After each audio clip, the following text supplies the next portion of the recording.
Mead is the oldest fermented beverage in the world. It can even be found in nature itself without intervention of humans. 我们新疆吐鲁番人是特别喜欢吃葡萄，最原始的那种，没有任何科技与狠活的那种味道。Salt from the Westfjords of Iceland in Reykjanes gives it just like that perfect saltiness to it. The combination of the sweet and salty gives you a feeling of balance.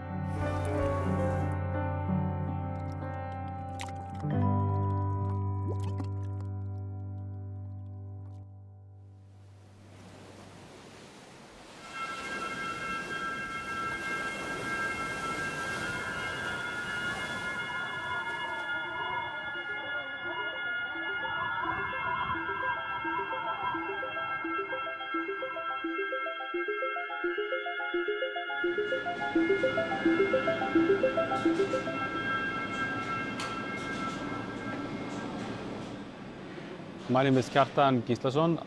I take care of mostly product development for new chocolates and make chocolate here.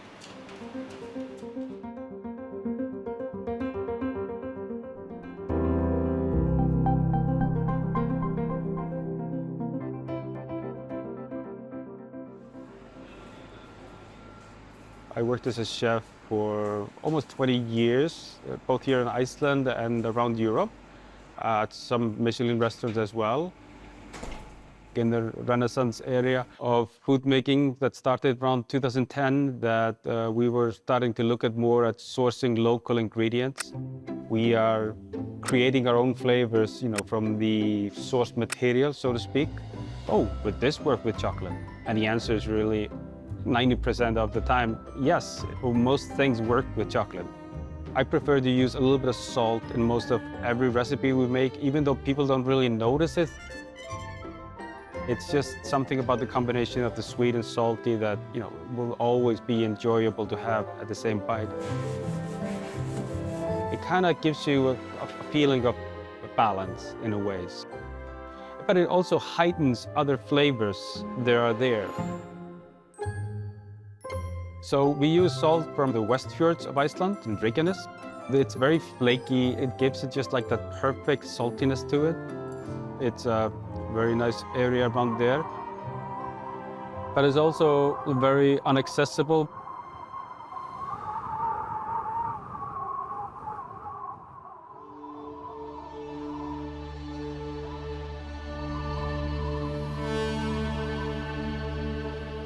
The whole history of the salt-making story here began in the 17th century, when the Danish king had his salt-making factory in this region. So he was using the hot water that we have here available at the Reykjanes Peninsula to create sea salt using the seawater. The salt was very important at that time for preserving food over the long winter months, and also the export of fish, which is one of the starters of the Icelandic economy. People, while working as salt makers, were prohibited of having wife or children or family because it was seen as a distraction from work. So it just shows how important it was to them. The salt in those times, you may know, was valued in its weight almost same as gold.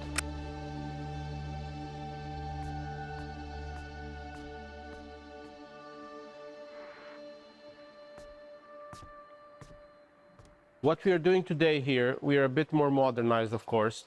So we are still using the hot water that we have here in the peninsula, which is 97 degrees Celsius at the spring. So we use that to cook down seawater. We cook the water down in the tanks to about 20 to 25% salinity. You can see that we are filling the pans now. This water is 21% salinity now, and it will start giving salt tomorrow. Once it reaches around 28% salinity, the water gets saturated with salt and they sink to the bottom of the pans.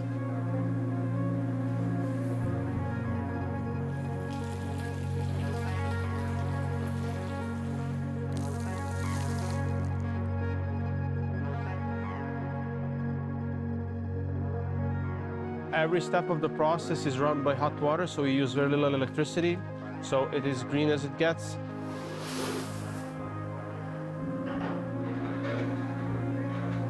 That is a handmade product, a sustainable product, and of course we don't treat the water with any kind of chemicals. Being in a remote part of the Westfjords, as you can see, there's no town for 100 kilometers in each way from here, so the seawater here in the fjord is pure as it gets.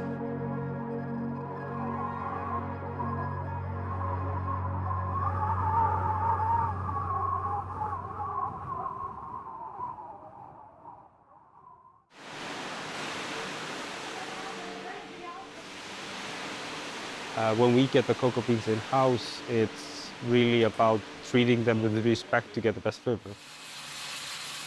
We process them first by roasting them.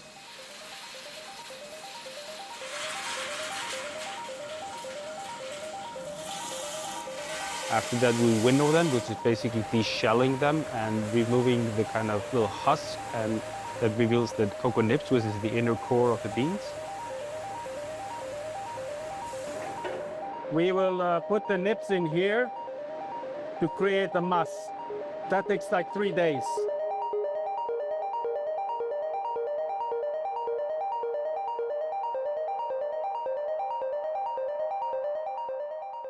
We then mix it with a little bit of sugar, cocoa butter, milk powder, for instance, if we're making milk chocolate.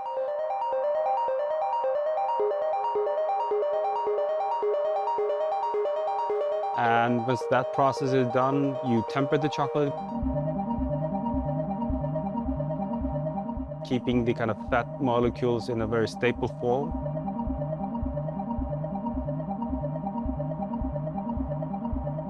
And yeah, basically cool it down and you have a chocolate bar. So the process can take like 5 to 7 days to make a chocolate bar.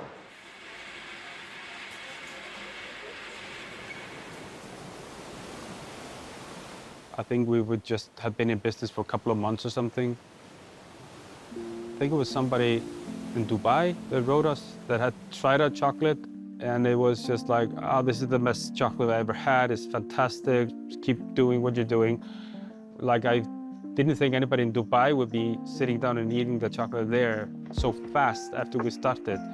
And it just was one of those emails we just saved, and it was just very precious to us that somebody actually gave us the time and to write us. So I think that one will always be a little bit special.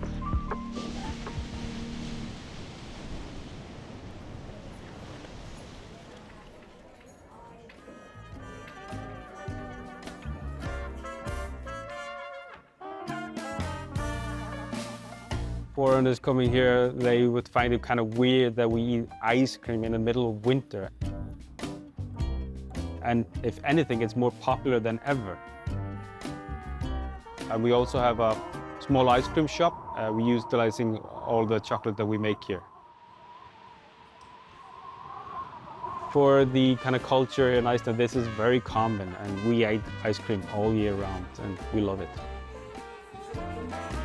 And the kind of most popular thing people get there is what we call bragðarefur, which is kind of like a McFlurry, or what you would get. It's like a mixture of candies or fruit, all kind of blended up together.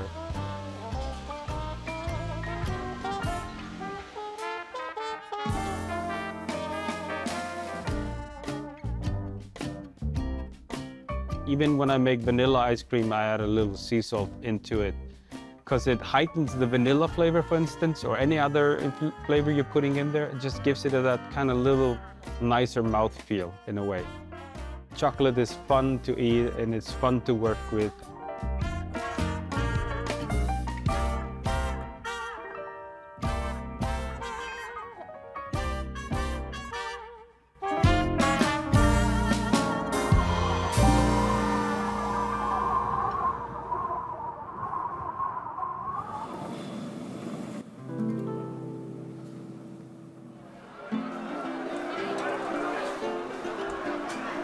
新疆乡村的生活烟火气很厚重，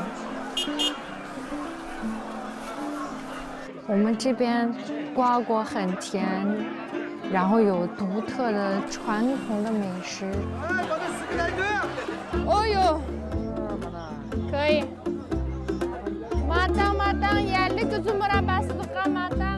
我叫古丽仙，土生土长的新疆吐蕃人，也是一个北漂了几年回来的一个90后妈妈。那我回来以后呢，我就还是想回到我的小的时候，简单的烹饪方式，保留食材原来的味道的那种。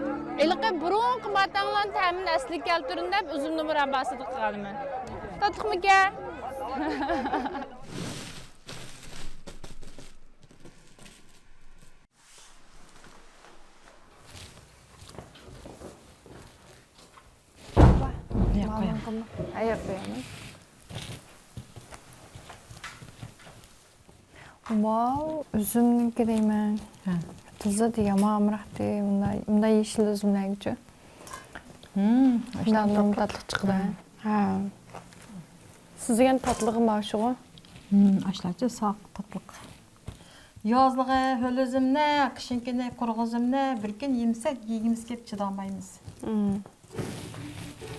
我们新疆吐蕃人是特别喜欢吃葡萄，因为家里最多的食材就是葡萄嘛。吐蕃的夏天是很热的，有的时候呢，吐蕃的火焰山它那个地面的温度甚至达到81度左右，早晚的温差大，光合作用的情况下，葡萄会变得特别甜。葡萄的甜度。在我们印象当中会超过西瓜、哈密瓜，绝对能熬出一个很甜的汤汁儿来。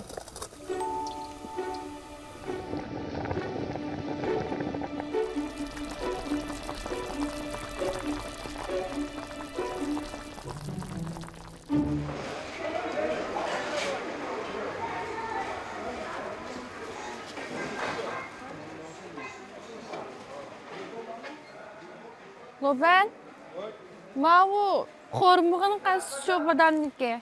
Hormog'ini? Hormog'ini. Marindan yasmoqchida o'xshalashqa. Mala, mavo, amchu, mav, tepunchu. Yo'g'on oldan ekan-ku. Manda 2 kilo olaychi.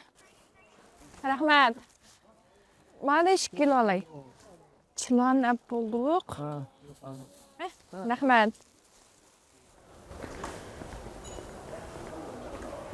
在北京工作的那几年，生活的压力、工作的压力，一天24小时完全不够，几乎每天都是靠外卖，也是很少自己动手去做嘛。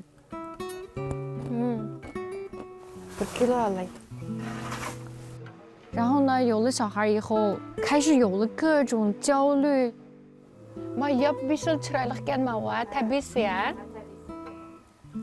跟家人还有跟老公商量以后，我就决定辞职吧，然后就回到了新疆。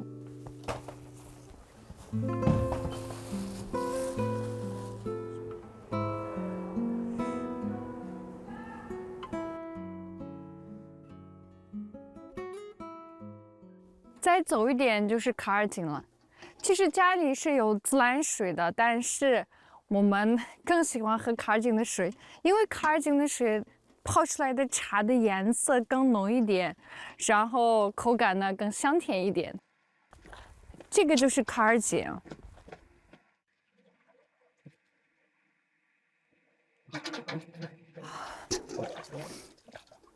卡尔井的水什么味道呢？很像那个我们平时喝的那个纯净水。因为卡尔井的话，它是雪山水，冬暖夏凉的。来这儿嘛，一定要喝一口水才回去。好了，打好水了，走了，回家。我记得我们小的时候家里是没有自来水，我们每天都得早上4、5点钟都得起来，跟着爸爸一起去打水。以前小的时候总想着逃离这儿。我在大城市上学，我就想的是我应该留在大城市。工作以后呢，我觉得原来老家还是挺美好的。我们这里没有特别高的高楼大厦，也没有名牌。你每天想的最多的一件事情，应该就是今天吃点啥，到了哪一个季节，我应该在田地里干点啥。你每天考虑的事情就那么几点。回来了以后呢，我觉得我也应该把这些我认为理所当然的美好应该拿出来。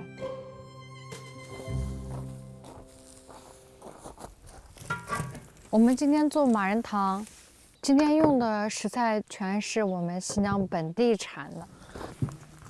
这个就是坎儿井的水，拿新鲜的葡萄榨汁儿，熬一下，它才能从本来嫩绿色会变成褐色，再适当的加蜂蜜，然后把所有的坚果倒进去，搅拌一下。小的时候，我奶奶经常做，她喜欢就是往兜里揣这个小糖，还有坚果。我们每次去，我奶奶会给我们。也就是当了妈妈以后吧，就是我想给小孩吃最原始的那种味道，我没有任何科技与狠活的那种味道。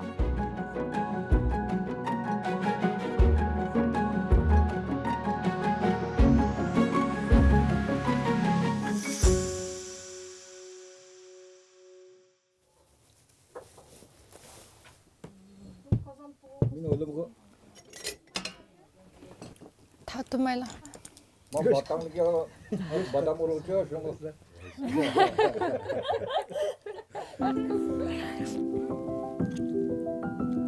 其实新疆真的很美。新疆不仅有诗，还有地道的人间烟火气。我做的简单的烹饪方式，生活中我对小孩的教育，孝顺父母，就是人之间的关系的美，还有果园里边的那些自然的美，勤劳善良的美，把所有的美融入到我的小家庭来去展现。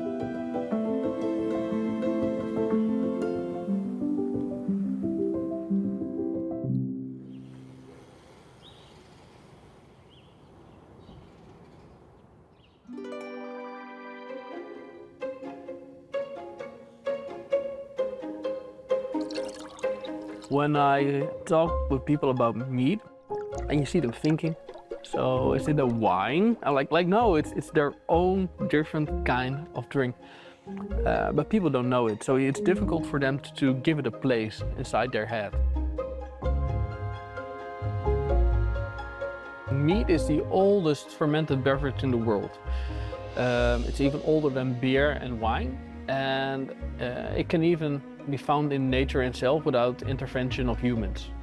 Because when the bees are inside a tree, hollow tree, and they have the honey in there, and when it rains, the honey will get diluted, and then the yeast can make alcohol out of it.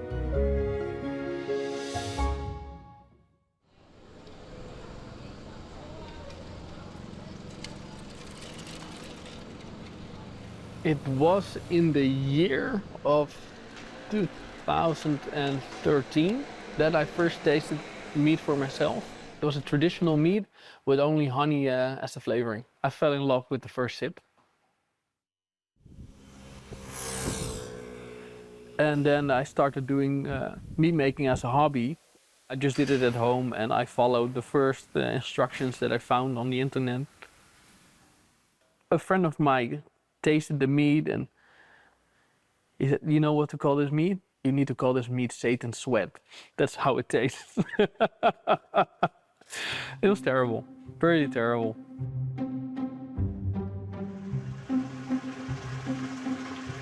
And then I was like looking through all the instructions and I was like, I have to throw all those things away, all the knowledge about making mead. and just start to experiment myself. When I first started out, I did a lot of experiments, and I took notes on just like simple stickers so that I could see whatever I was doing, and I still saved those. What works, what doesn't work, what happens if I add this, what happens if I put something of this in there, and if it worked, then I made it again, and I split the batches, and I did something different in every batch again, just to see what it does. And so at the end I was making around 50-60 batches a year, just to see what works, what doesn't work. And that's how I finally made a mead that I was like, wow, this works.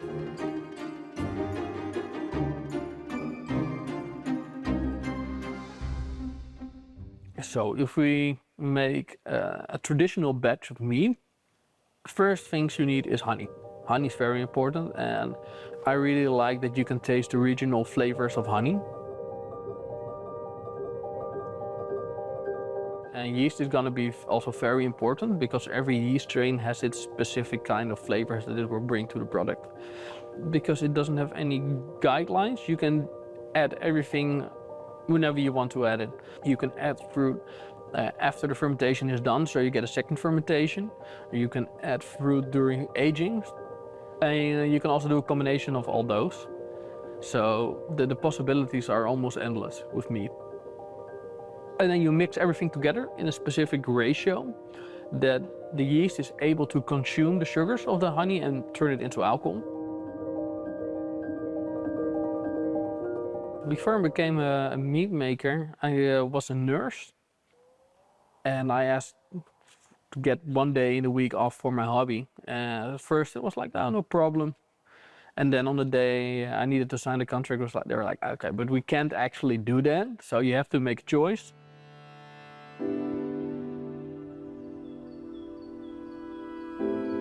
Are you really sure you want to do that? Because there's no full-time mead maker in the country, so it wouldn't be profitable, you won't make it. So I was doubting a lot. Can I really do it? Am I good enough that people like the mead? So that's why I sent it to the Mead Madness Cup, and it came back with 2 times gold, 1 time silver, and that proved for me that I was able to do something good, and I wanted to go all the way.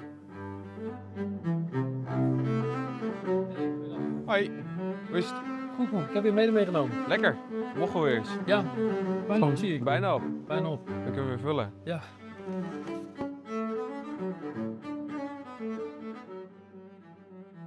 Most of the honey that we use now is from our region where we live.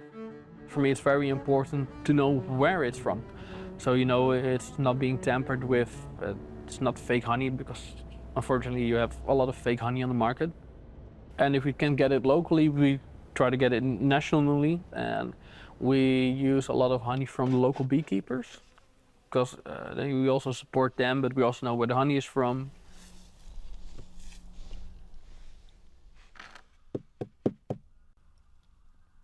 Nobody at home.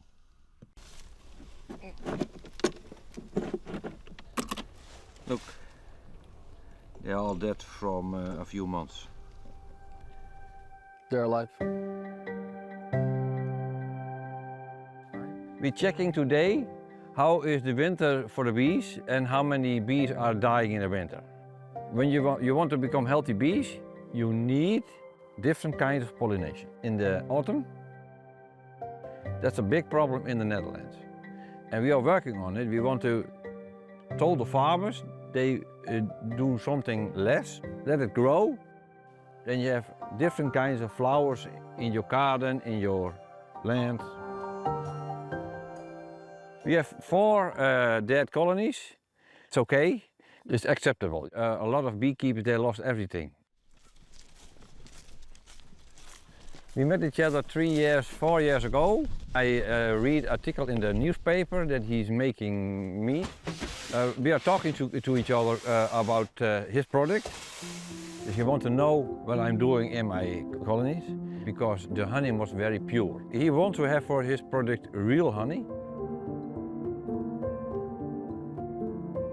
If you work with local beekeepers, you also help with sustaining the bees because they love their animals. It's a passion for most of the beekeepers. So when you support them, they have also the means to support their bees as well. When you combine all those aspects together, that you get a very nature-friendly drink in the end.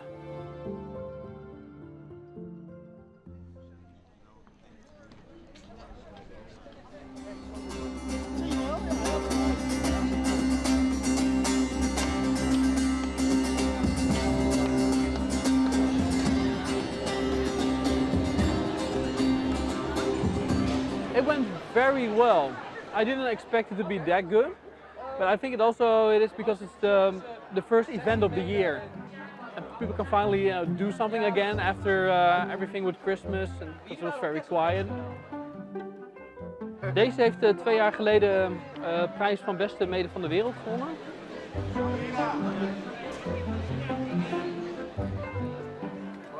Dank je. Ik wil wel 2 van je kopen, van alles in eentje. Ja, dus van allebei de bieren één. I like that a lot of people like my meat. I was really happy, after they tasted some meats, that I get positive feedback, that it's something different from fake meats than they had. I really like the smile on their faces, that they take a sip and they go, whoa, that makes me happy.